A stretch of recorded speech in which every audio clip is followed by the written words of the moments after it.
Baik, kita akan melanjutkan dari materi yang sebelumnya, masih di bagian membangun data dan mengelola file, mata kuliah aplikasi komputer statistik.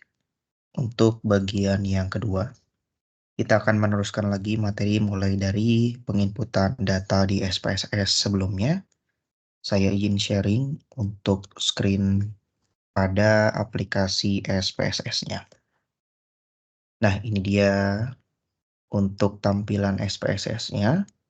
Nah, sebelum dilanjut, di sini teman-teman bisa melakukan penyimpanan file dengan cara mengklik Ctrl plus S atau pada bagian file di sini dipilih Save As. Lalu teman-teman tinggal pilih di mana teman-teman akan men-save atau menyimpan file dari program SPSS untuk dokumen yang pertama kali kita kerjakan. Sebagai contoh, di sini saya tuliskan nama filenya SPSS latihan 1, lalu tinggal klik tombol save. Nah, setiap kali kita melakukan sesuatu pada layar SPSS, SPSS akan memberikan kepada kita tampilan output dokumen seperti ini. Ini nantinya juga akan bermanfaat ketika memang kita sudah akan melakukan analisa data.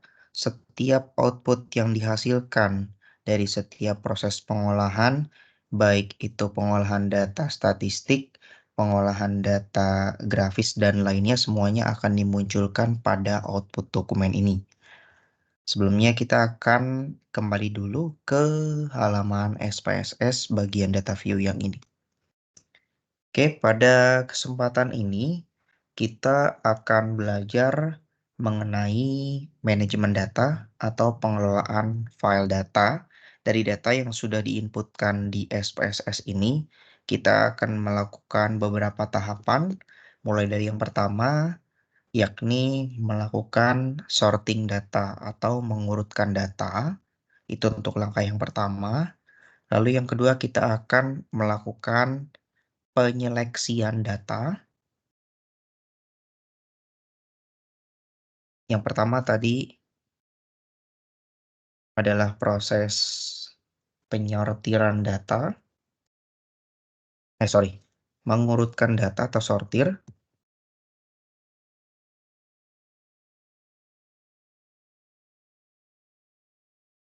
Lalu yang kedua yang akan kita lakukan adalah menyeleksi data.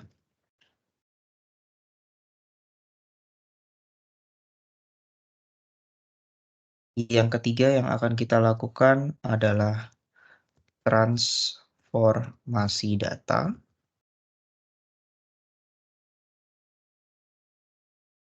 Lalu yang keempat, ini juga tidak kalah penting, kita melakukan yang namanya pemisahan data atau data split.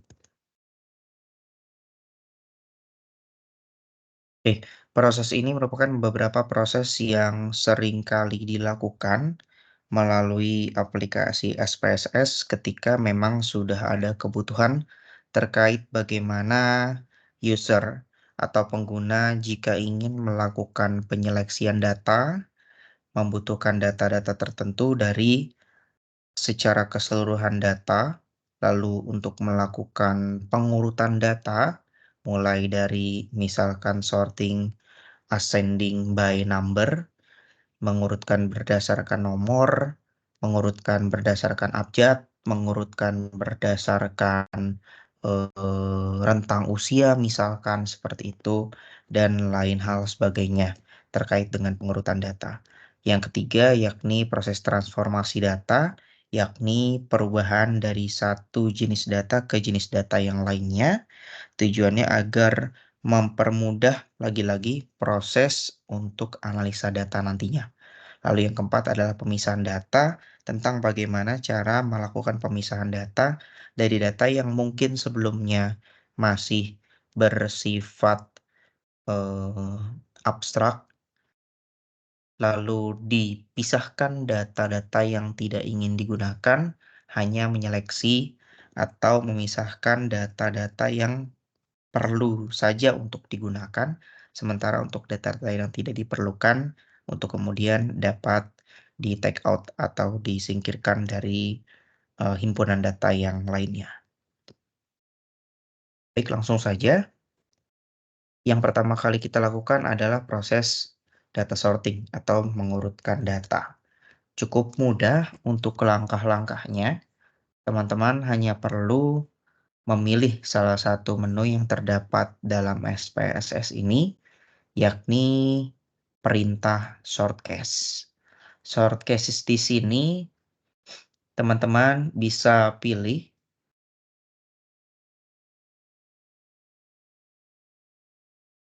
pada bagian data, lalu pilih menu sort cases seperti ini. Lalu teman-teman akan ditampilkan window sort cases yang ada di layar saya seperti ini, kurang lebih.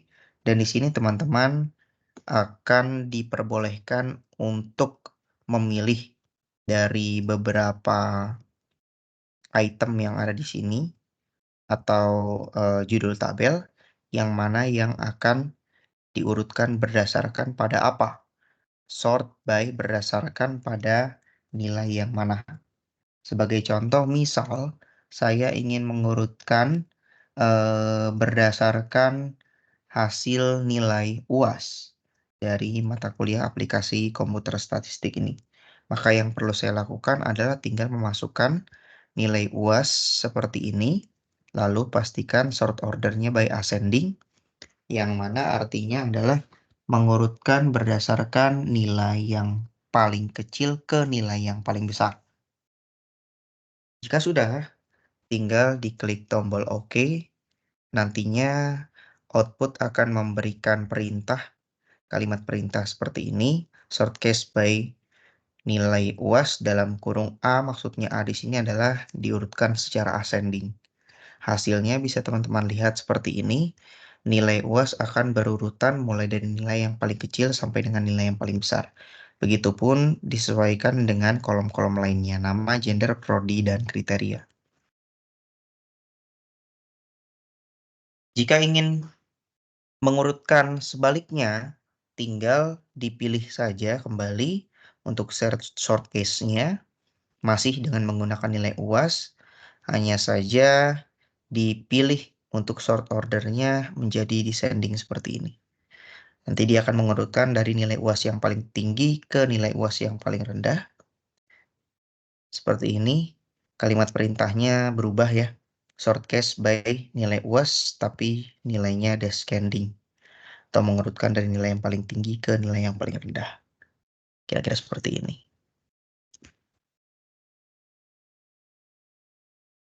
Baik, itu adalah langkah yang pertama dari proses mengurutkan data atau sort data.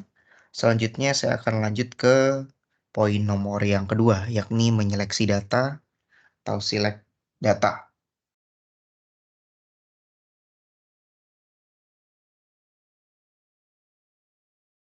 Menunya juga masih terdapat pada menu data yang ada di sini. Lalu tinggal pilih select cases yang ada di bagian bawah sini. Nah, kalau sudah masuk ke tampilan select cases, teman-teman tinggal memilih yang all case seperti ini, lalu tinggal klik tombol OK.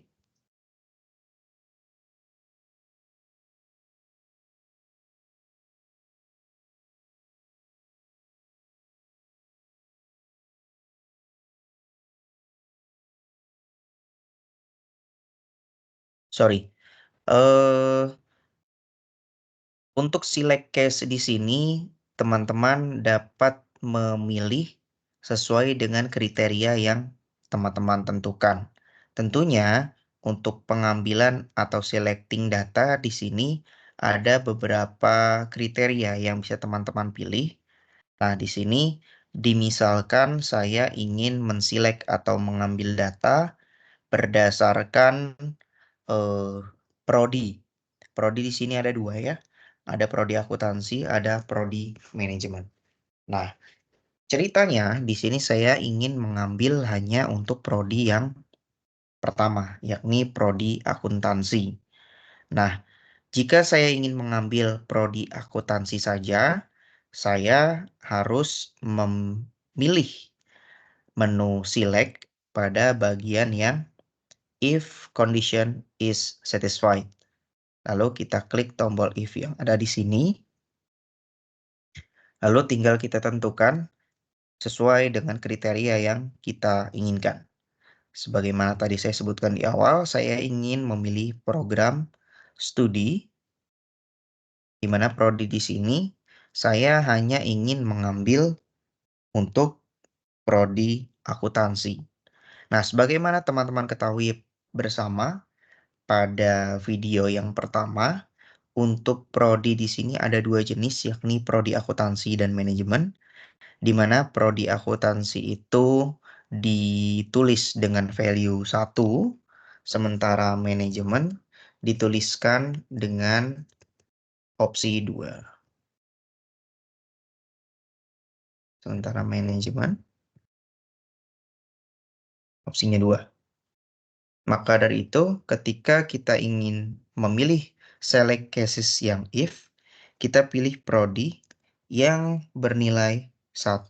Kurang lebih sintaksnya seperti ini. Artinya, yang kita pilih hanya prodi dengan value atau nilai sama dengan 1, yang artinya 1 di sini merupakan prodi akuntansi. Jika sudah, tinggal diklik tombol OK atau continue, lalu klik tombol OK. Nah, pada bagian output akan keluar kalimat-kalimat perintah dalam bentuk sintaks seperti ini. Ini tidak perlu kita interpretasikan langsung, kita langsung melihat pada resultnya saja. Nah, ini dia. Jadi untuk prodi akuntansi, bisa teman-teman lihat di sini, filternya itu sudah berjalan, selectingnya dia yang terselect. Nah, sementara untuk prodi yang manajemen, dia not selected. Artinya dia tidak di-select, tidak dipilih. Dan kalau teman-teman melihat pada penomoran yang ada di sini pun, untuk nilai-nilai yang tidak dipilih, alias prodi manajemen, itu ada tanda coret atau marking coretnya yang ada di situ. Ini menunjukkan bahwa sintaks yang diberikan atau kalimat perintah yang diberikan melalui menu select cases tadi sudah berjalan sesuai dengan yang diharapkan. Oke, itu adalah proses untuk select case. Selanjutnya, kita akan melanjutkan untuk proses yang ketiga, yakni untuk transformasi data. Transformasi data, menunya pun juga masih sama, masih pada menu data.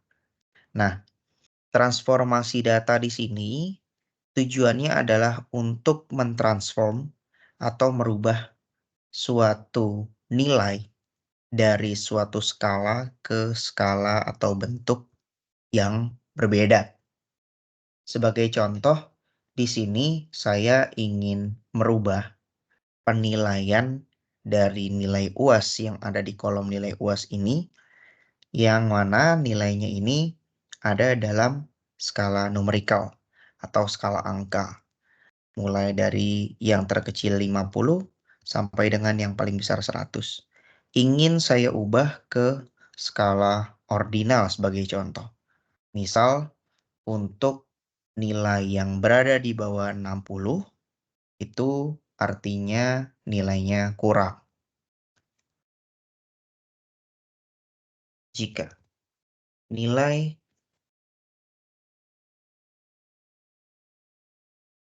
di bawah 60 artinya kurang. Lalu nilai mulai dari 60 sampai dengan 69 misalnya, nilainya cukup. Lalu, jika nilai mulai dari 70 sampai dengan 80, ini nilainya baik, sementara nilai di atas 80, mulai dari 81 seterusnya sampai dengan 100, itu nilainya artinya sangat baik. Tujuannya adalah merubah dari penilaian numerikal tadi ke skala ordinal seperti ini. Kurang, cukup, baik, dan sangat baik. Kita kembali lagi pada layar SPSS, lalu menu yang harus kita pilih itu adalah menu transform. Lalu pada menu transform ini, teman-teman tinggal memilih yakni submenu record into different variables.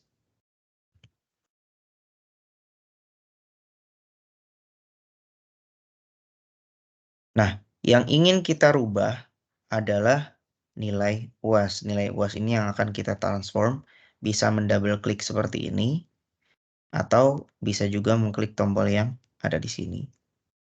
Nah, untuk output variabelnya, di sini saya kasih saja nilai UAS 2. Untuk memberikan perbedaan dengan nilai UAS sebelumnya, lalu saya kasih saja labelnya di sini, klasifikasi. Karena tadi kita memberikan beberapa klasifikasi berdasarkan nilai ordinal, kurang, cukup, baik, dan sangat baik.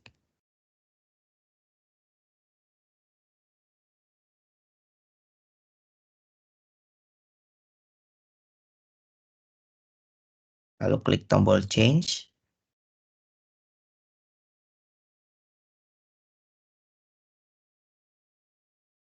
Selanjutnya, pilih menu Old and New Values yang ada di bagian bawah sini.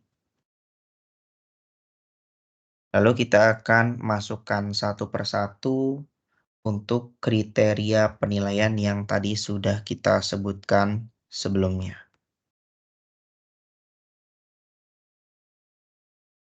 Yang pertama, untuk nilai UAS kurang dari 60, artinya penilaiannya kurang. Lalu nilai UAS 60 sampai dengan 69, artinya nilainya cukup. Lalu kemudian nilai range 70 sampai dengan 80, artinya nilainya baik. Dan nilai di atas 80, artinya sangat baik.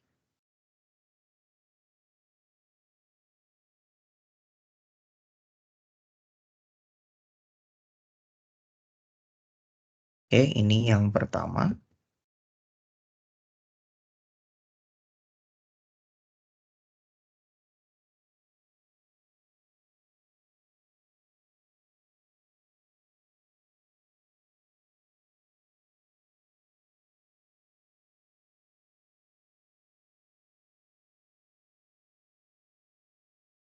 Oke, di sini saya menginputkan range lowest truth value 60, lalu new value-nya adalah 1. 1 di sini saya ibaratkan untuk kurang itu bernilai 1. Nantinya cukup di sini bernilai 2, sementara baik itu bernilai 3, dan sangat baik itu bernilai 4. Kurang lebih seperti ini.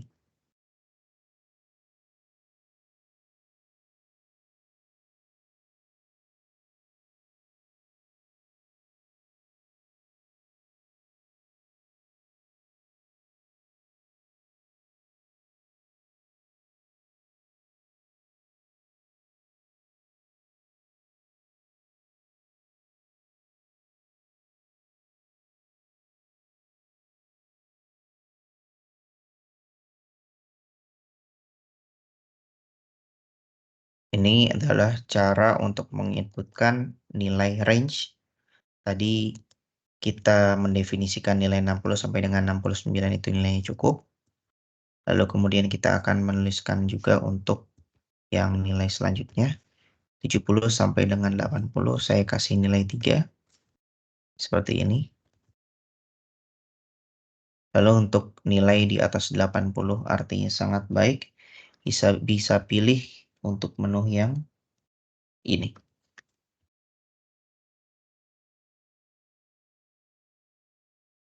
Seperti itu.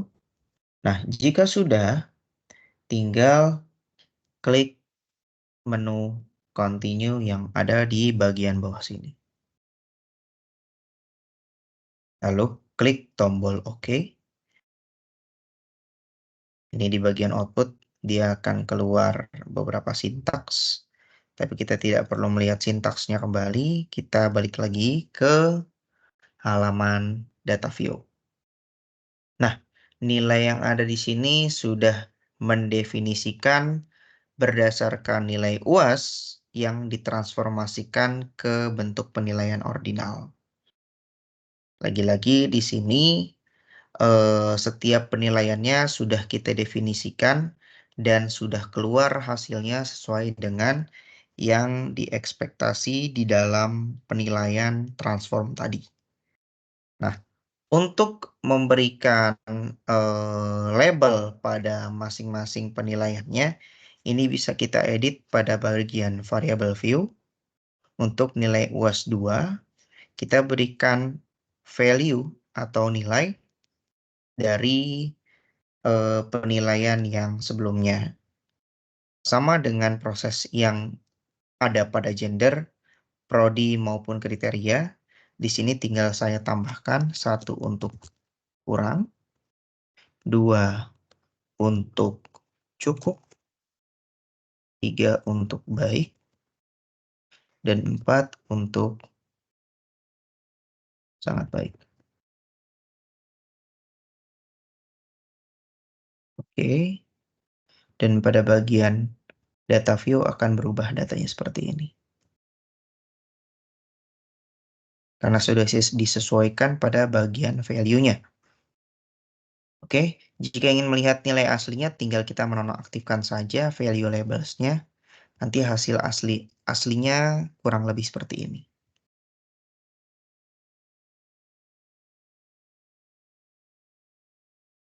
Sorry. Ini saya munculkan datanya. Nah, untuk proses yang terakhir, yakni proses pemisahan data atau data split. Data split di sini biasa digunakan ketika ada kebutuhan analisa dalam satu file perlu adanya pemisahan data terkait dengan kebutuhan analisis. Nah, menu yang digunakan adalah menu split. Menu split terdapat pada menu data, lalu bagian submenu split file. Tinggal diklik saja tombolnya seperti ini. Lalu akan keluar tampilan khusus untuk split filenya. Di sini bisa dipilih kita akan men-split atau memisahkan datanya berdasarkan pada apa. Sebagai contoh, saya ingin memisahkan berdasarkan compares group berdasarkan jenis kelamin. Nah, jika sudah seperti ini, saya tinggal klik tombol OK. Jadi, ini outputnya bisa saya minimize dan teman-teman bisa melihat sendiri untuk gendernya di sini sudah tersplit berdasarkan kebutuhannya.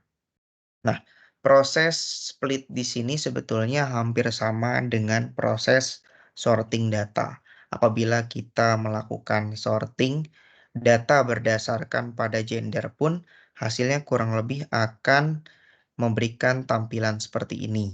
Hanya saja peruntukannya yang sedikit berbeda antara data split dengan proses sorting data. Jadi, dalam penggunaan SPSS nantinya, teman-teman bisa menyesuaikan kembali sesuai dengan kebutuhannya masing-masing. Apakah perlu dilakukan yang namanya proses sorting data, atau perlu transformasi data, atau justru yang diperlukan adalah split untuk pemisahan. Begitu untuk pertemuan pada kesempatan ini, semoga dapat memberikan pencerahan kepada teman-teman sekalian tentang proses-proses yang dapat dilakukan terkait dengan pengolahan data dalam SPSS. Terima kasih atas atensi dan perhatiannya. Assalamualaikum warahmatullahi wabarakatuh.